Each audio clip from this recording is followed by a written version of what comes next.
Emergency management crews all over the state are working today on severe weather damage reports to give to state officials. This after Governor Bruce Rauner made a disaster declaration in 23 counties yesterday. News Channel 20's Brendan Cullerton shows us what Mason County residents are up against.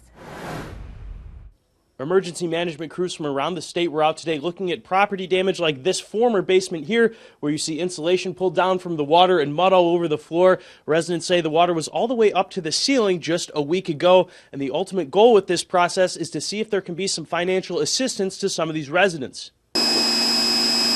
Brandy Vice says he's still cleaning the damage more than a month after flooding near his house started. We've been at it 2 or 3 weeks. But he says they still haven't scratched the surface of cleaning after water made it all the way up to the house floors. They got saturated with water and we're underwater for 3 or 4 weeks. Those floods stripped the ground in the neighborhood of all crops and grass and destroyed property both in and out of houses. Mason County EMA Director Griffin says the damage was enough to receive state aid. They assist us during the response time,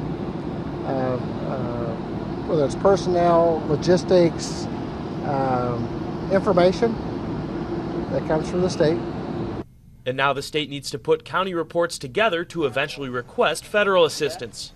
Right now we're in probably the second part of the gathering of information and verifying of information that will be used by the state to try to go for a federal declaration. Residents like Vice say they don't have insurance and they hope to get federal assistance to repair and raise their house above flood levels like some of their neighbors got back in 2013.